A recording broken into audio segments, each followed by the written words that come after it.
then the person is free from everything. Free from everything. That's why it's called a Swami. I use the same word. That's why it's called a Swami. It's a free person. So Swamiji is saying right here, this is Sarva. This is, such a person then becomes the one who knows oneself as a self in all beings, and is called Sarva Bhuta Arma Bhuta Atma. Sarva means all, and Bhuta means beings. And who are these beings? Every being, from Brahmaji to a mosquito, all of them. This means that oneself is a self in all beings, of all beings, and that there is no other self or anything else apart from the self. Meaning what? I cannot covet myself.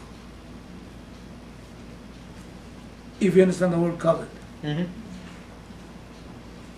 Covet means I cannot have hankering about myself, because I am. I am already me. Now, if I see everything of myself,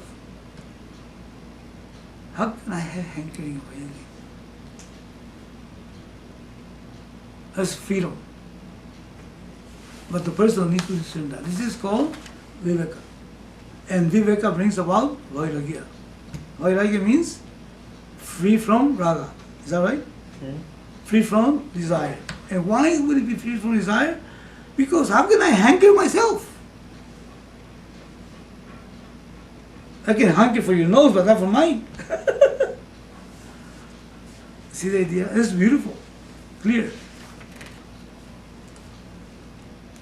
So the hankering is gone. Not because the person said, I don't want desire, I don't want desire, I don't want, no, none of that. Because the person has found out something. It's a discovery. Okay, that's what we left off last time. I don't know if we went into this particular mode for it, but I thought there were. Is there something else that needs to be looked at? That needs to be squeezed?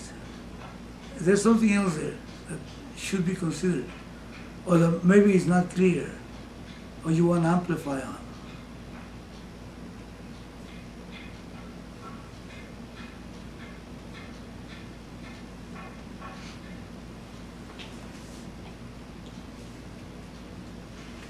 Okay, then let's go on. Kusum, you want to read? Thank you. Previously, the person knew the self as separate from every other self, but now the person knows the self to be the one who is the self of all beings. This means that the self is one non-dual self, the truth of all beings. Everything else being anatma, this is the only self there is, the non-dual self. The self does not become non-dual by any process. It is only by knowledge that self is discovered to be non-dual. By knowledge, the person discovers the fact that he or she is the non-dual self, that is the self in all. In the wake of this knowledge, the person comes to be called Sarva Bhuta Atma Bhuta Atma. He or she performs no action even though appearing to do so, being free from the sense of doership. Such a person performs karma according to his or her prarabdha for the welfare of the world or just to sustain the body. But he or she is not tainted, stained, or affected by the result of the karma in any manner. Kurvan api na lipyate. Okay, what do we understand of this? Let's take the first few lines.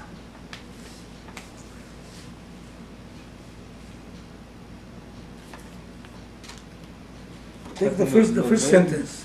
I think the main important word in this is discover. Mm. It's there, but you didn't know it. But by the knowledge, you discover that the non-duality. The non-duality of myself. Yeah. Now, there is, when this is not understood properly, Yeah. then the person believes that I'm going to become one with the whole. Right? There's a there's a perception that there is a whole, and I am separate from the whole, and then I will become one with the whole. In other words, I will become non-dual. Now, when we're saying that, what standpoint are we taking? What are we saying really when we're saying that?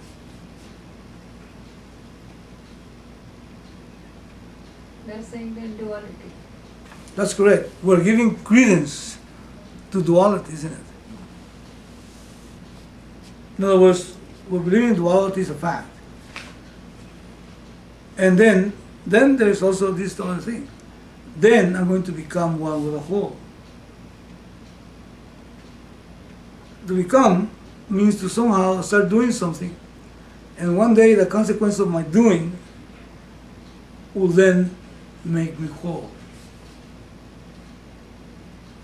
Now that premise leads to a lot of problems. Now let's suppose that you've been doing certain practices, disciplines, japa, Prayer. repetition, rituals, ceremonies, certain behaviors, charitable, clean your speech, and all these things, become good, dharmic, all this stuff to become whole. If you say, I'm going to become whole, am I saying I am whole, or am I saying I am unholy, unwhole? Not complete. Yeah, I am saying I'm not complete. And then this completeness is going to be the result of a process. And look at the problem. I spent 10, 15, 20, 30, 40 years of my life, 60 years of my life, trying to become whole. And it's like going mad and going for 20 years, with the feeling that I love my glasses, because my glasses were always in my head. And I said, I'm a loser of the glasses. And I go through my life miserable. Why? Because one day, about 20 years ago, I lost my glasses. Well, the glasses were there all the time. So, the idea of these practices, which I'm not saying they have no place, because they have a place. Disciplines and all that, karmas and sadhanas, they call it sadhanas. They have a place in life. But if they are done with knowing, no knowledge, not proper understanding, then of course they will produce something. I mean, you'll be a good guy, and people might make you a monument when you die. This is an amazing fella. But the fella was spinning his, walking on the treadmill, nowhere in terms of that. Why? Because the problem from the beginning is incorrect. It's been, how do you call this? Incorrectly defined. Incorrectly defined. Incorrectly defined. In other words, I say this is a problem. Okay, what is the problem? I'm incomplete. Incomplete. I am incomplete. And I will become complete. And what is going to complete me? And then there's all this paraphernalia of disciplines and practices and behaviors and all this stuff. And at the end, if I'm going with the premise that I am incomplete, I'm done for, because I'll never become complete. Because if something is incomplete, it can never become complete. If something is incomplete, it can never become complete. If that's what it is, incomplete. It's called condemnation. Then somebody says, I'm going to make you complete. Now the person is open for being saved. Isn't it? And the promise is there. One thing I heard about Swami Dayananda when I heard it the first time, there is no guarantees here. I'm not going to promise you anything. And I said, what? You're not promised anything, no? And I said, why? Because, it's like saying, because of me, you're going to become what you want. Something. Because why? Because this guru, this teacher, Will free you. Was seeing the fact that you are complete. Okay? And the guy was never going to become complete. Because if something is complete, you cannot make it complete again. It's complete. So the teacher says, okay, there's no promises to you. There's no promises to the crowd. In other words, I'm not going to make you anything. As a matter of fact, this teacher is seeing you as complete. Right on the onset, the fellow is seeing you as complete. And his job is only to take away the notions and make him believe foolishly that he's incomplete. That's his job through Vak. Shakta. Vak means words. He's going to bring about a means to poof. I was doing video the other day, and when you're doing video, there's these clips that come on, and you find pieces of the clips that you move around until you finally edit it properly, and there's all these 15, 20, 30 clips. But then in these clips, there are certain areas that don't correspond and they don't belong there. First of all, there's a person doing something that is not very nice, So I says, okay, well, it's there, it's on the video. Okay, if you get it on a tape, of course, there's nothing, you can cut it. No, here, you go and mark it and touch clear, poof, and it goes poof. It deletes, poof. Actually, it does like a little bit of smoke, poof. It appears. So you poof it out. I was making the fun. You poof it out.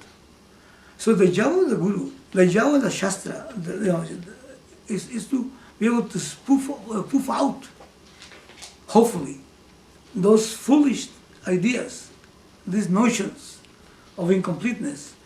How? By making you see how you're not complete and not incomplete. But for that, the person that is teaching this needs to see you as complete. If he doesn't see you as complete, he doesn't see you as Brahman itself, then the person has no business calling this thing Vedanta. Now, he has to be able to see also the relative perception that you have about things. But he knows that it's only an apparent reality. It's mithya. And he has to acknowledge that. That's why I love about the scripture. That the scripture acknowledges my vision of mithya as real. And actually uses words which are within mithya. Uses a logic which is within mithya. To take away the mistake and to recognize that it's all mithya. Mithya means apparent. But if the person, how can mithya be recognized as mithya if you don't have access to satyam? You see, let me tell you, how can you see something as apparent if you don't know what's true? You see the idea? If you and I see a shiny piece of metal and you and I are hungry, and we see a shiny piece of metal that might mean a hamburger for each one of us in the beach. Okay? And I said to you, hey, look at this. And you say, oh, yeah. Both of us fools will run to the piece of metal. And then we trip on each other. And then the wave comes over and takes it away. And then we say, ah! We cry because a piece of metal went through. But then let's suppose one of us knows it's not metal. No, it's not a coin. And they say, hey, you say, yeah, I see it. But let's go. Don't worry about it. It's not. You see, the person sees the metal. It looks like a coin. Where is And he understands that you are hungry and I'm hungry too. Okay, no problem, in terms of food. But then the person, hey, look at the coin. And he said, really, where? All of a sudden, your juices start going. He said, but it's not a coin. So both of you don't get disappointed when the wave comes over and takes it away. Or somebody comes and picks it up. So you have to have a sane person if the same person here means